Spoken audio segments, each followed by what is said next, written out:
Beloveds, will you join me in the spirit of prayer? Spirit of the life and love that moves always in and among and around and between us.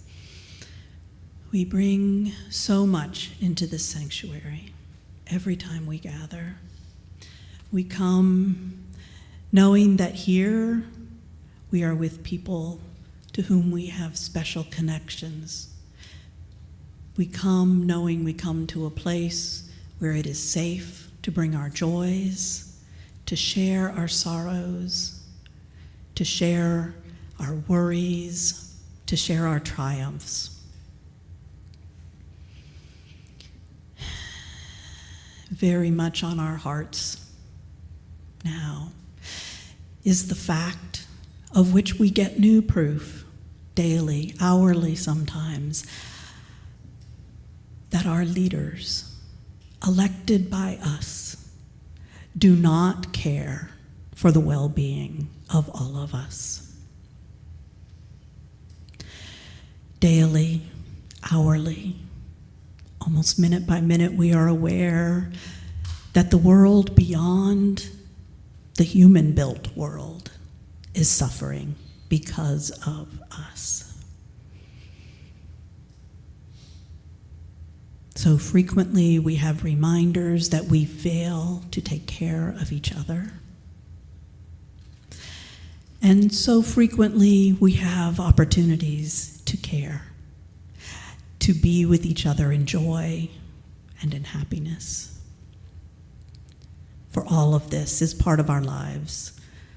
And all of this is joy and grief somehow bundled up together and always, always changing.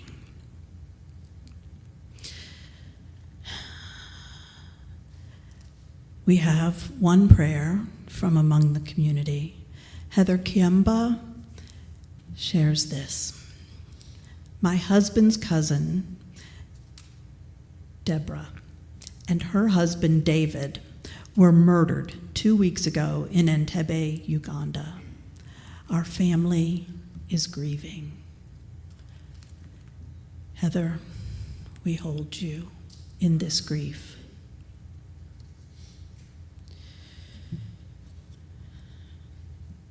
In all our praying, in all our gathering, in all our doing in the world, may we be moved to compassion.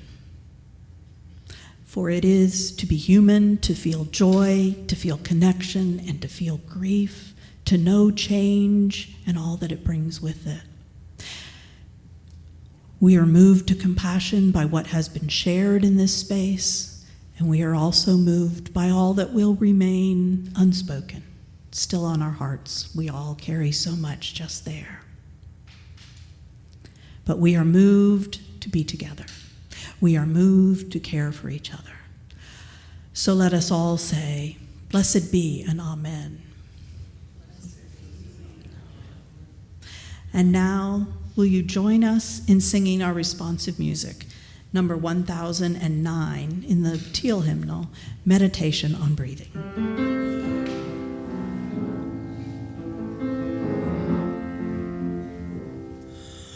When I breathe in, I breathe in peace. When I breathe out, I breathe out love. When I breathe in, I breathe in peace. When I breathe out,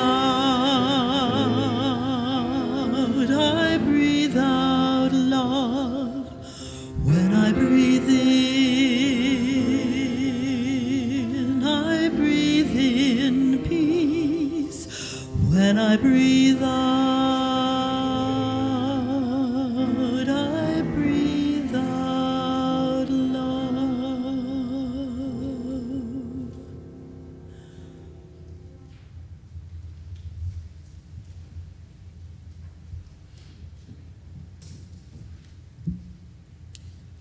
Everything you fear is going to end.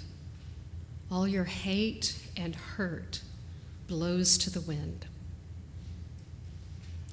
So I've got to tell you folks, I have always wanted to do things right. Like, had this fear of getting it wrong. It wasn't that I thought that there would be judgment or punishment for doing something wrong. More a fear that I would miss out on becoming what I was supposed to be.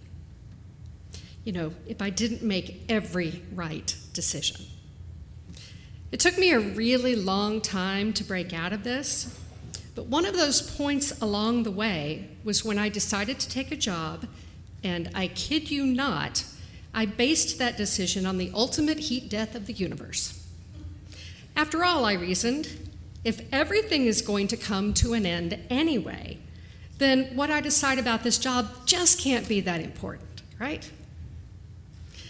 Oddly, it was the idea of the end, the really, really big, really final end, that freed me to be able to start, to let a decision just be a decision, rather than imagining it having cosmic consequences. There's a freedom in knowing that things are going to end. The relationship I love, the job I hate, the climate change I fear, whatever. Everything will at some point and in some way draw to its close. Every friendship, Unitarian Universalism as an institution, humanity as a species, but also every bully, every way we have of harming each other, all the ways we have of destroying the environment. Some sooner, some later, some not in our lifetimes, but everything will reach its point of finitude and will blow in the wind. What I get from this is summed up by the Jewish teaching from the Mishnah that says, you are not obligated to complete the work, but neither are you free to refrain from it. We are situated between birth and death, and not just our own births and deaths, but the births and deaths of all we love and all we hate, all that helps and all that harms. And we must not get so stuck in the harm that we forget to help. Every religion teaches that we are to see and experience the fear and the hate and the hurt and keep moving forward anyway. The religions may have different understandings of the causes of the pain and the tragedy, but they all draw back around to saying, see, don't turn your face away just because it's easier.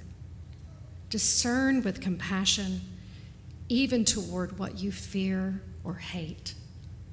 Lean into love. when we can wrap our heads around the idea of endings rather than hating them, we can all move toward this and lean into love together.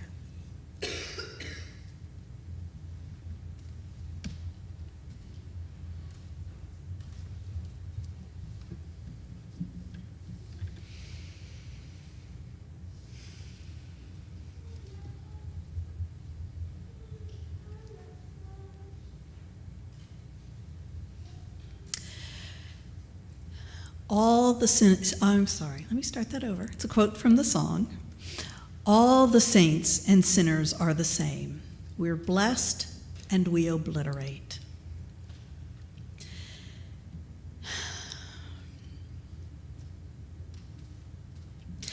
This fear of getting things wrong, this fear of not becoming what I was meant to be, is not unfamiliar to most of us. Cynthia leans into love, and I lean into the band Alabama. All I really gotta do is live and die. I'm in a hurry, and I don't know why, right? All I really gotta do is live and die. For me, that's what let me off the hook. When I realized that I have to live and I'm going to die, yay, thank you, Alabama. I got some relief from this needing to be right all the time, this fear of being wrong. Someone said somewhere, and I keep reading this quotation with the author's name and forgetting to write it down. So it is something like, every human act is an expression of love or a cry for love. I think that is true. I think that's a really hard truth to actually hold, to walk through the world with. We resist it. We resist this idea rather strenuously, I think. Sometimes we feel a strong need to decide that somebody else's suffering or bad behavior is attributable not to love, but to some defect, some deficit. Something fixable, maybe? Oh, please, could we fix it? But everything is really about love. The great spiritual teacher, Roman Catholic, Richard Rohr, has written, all great spirituality is about what we do with our pain. And I suspect he's right about that. I also think that really bad, damaging spirituality is that also. It comes from what people do with their pain. And I think it's because we don't want to accept this truth that everything will die, everything will pass. Even if we figure out how not to kill our planet as human beings with the human-built world, the planet's still going to end. Our sun will explode. The universe will do what universes do as best we can tell and unspool itself. So we're left back here on Earth with our own little earthly human lives trying to figure out what to do with this. I read a memoir a few years ago. It was entitled Little Panic. It was about Amanda Stern, and it's about being an anxious person. But buried somewhere in that book was this sentence, which is what I remember from the book. This terrible truth binds us all. Fear that there's a single, unattainable, correct way to be human.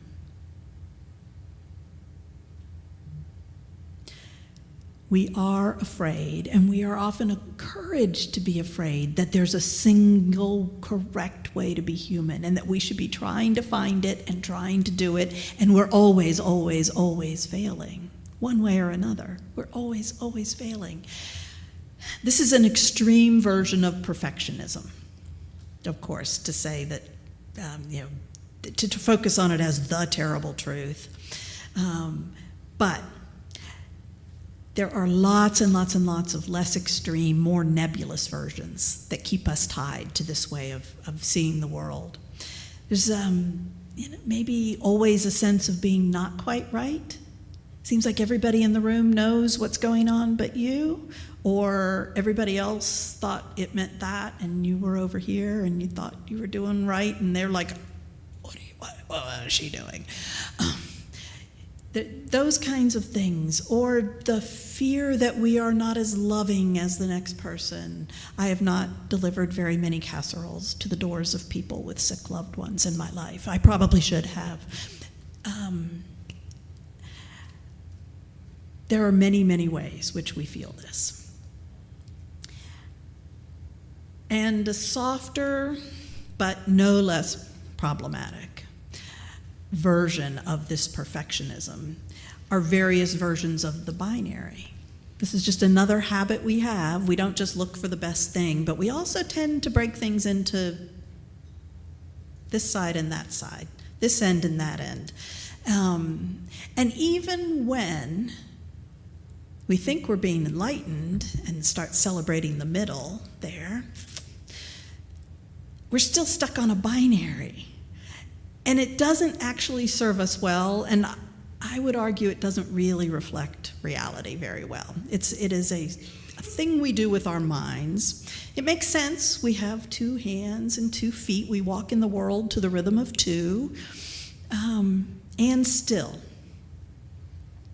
the binaries, the hierarchies, the perfectionism, the needing to be right instead of wrong, they don't serve us well. You know who they do serve? Or they can be manipulated to serve. The people, one group among many, the people who really love power or amassing money. Advertising works on anxiety. It doesn't work if you're not anxious about smelling bad or not having something you need to do the thing just right. Advertising falls apart without our anxiety about not being the best, most perfect versions of humans. So, we are all saints. We are all sinners. We are all the same. We bless. We are blessed. And sometimes we mess up and we obliterate things. We've probably all obliterated relationships. Maybe not obliterate. We obliterate a version of a relationship, which then we get to rebuild, because everything's just not absolutes. We live in this messy middle. We're alive until we're not anymore. And then the other people have to live in a middle that's messy in a brand new way, right? But that's the way it is. That's the way it will be until all the stars blink out one by one. And that's how it was written from the start, according to our song.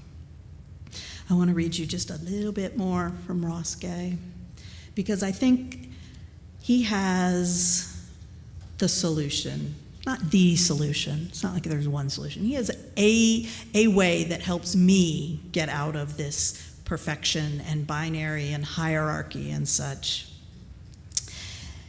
And that is to think about how we are connected, not just to each other, but to everything that is. And he talks about mycelium in this, and that's the underground sort of hair-like network of fungal beings. Underground. Trees and mycelia hang out a lot together, which is why you always get mushrooms when you cut down a big tree, right? But he's using mycelium as a metaphor for how we're connected. He says, the luminous mycelial tethers between us, our fundamental connection to one another, the raft through the sorrow, the holding through the grief, joy reminds us again and again that we belong not to an institution or a party or a state or a market, but to each other, needfully so, which we must practice and study and sing and story and dream and celebrate, belonging to each other as though our lives depended on it. My friends, we belong to each other, and our lives do depend on that. Belonging to each other always and inevitably brings change and grief, but there really is no sweeter thing.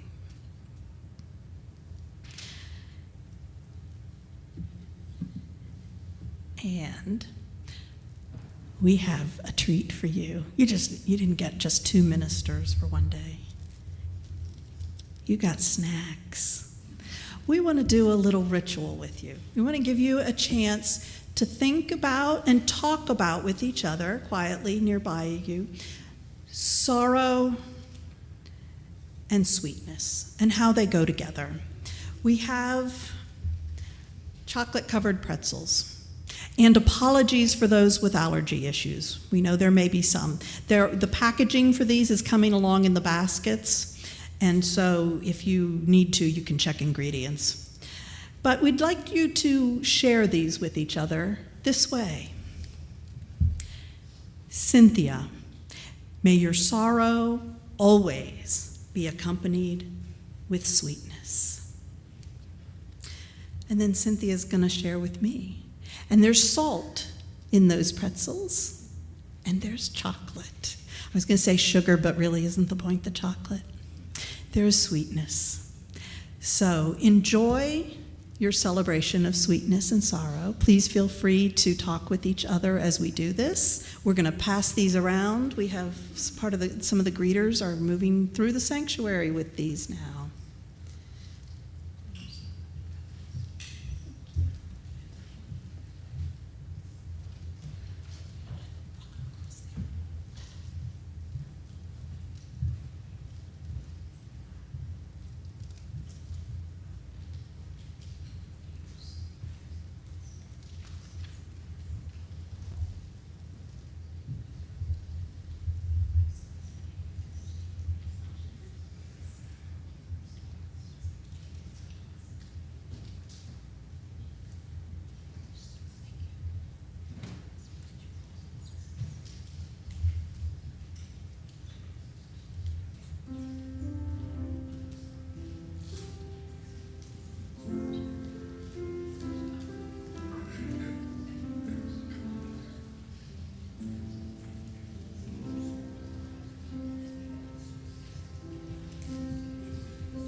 Please now join me, standing in body or in spirit, as we sing our closing hymn, 1020 in your teal hymnal.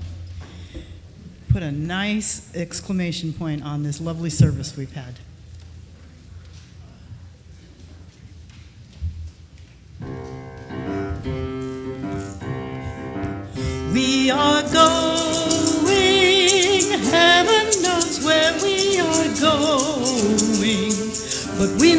within, and we will get there. Heaven knows how we will get there, but we know we will.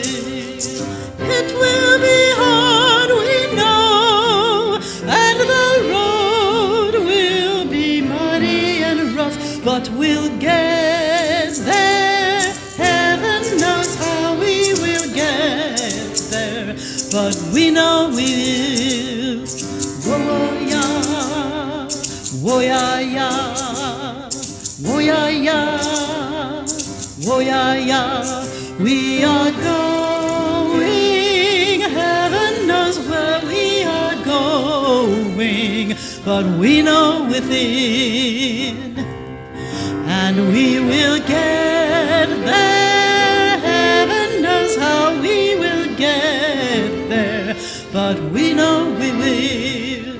Whoa, yeah, whoa, yeah, whoa, yeah, yeah, whoa, yeah, yeah, whoa, yeah, yeah, yeah, whoa, yeah, yeah, yeah, yeah, whoa, yeah, yeah, yeah, yeah, whoa, yeah, yeah, yeah.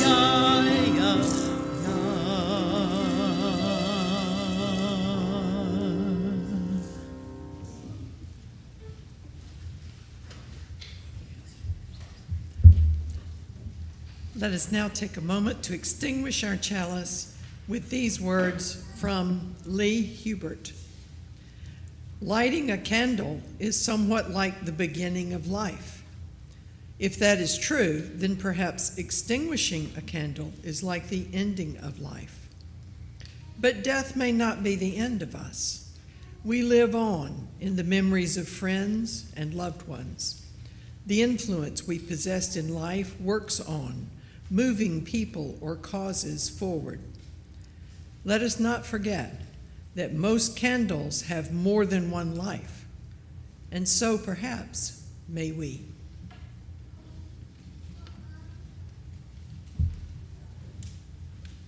Following the service, you're invited to the fellowship hall for fellowship and conversation.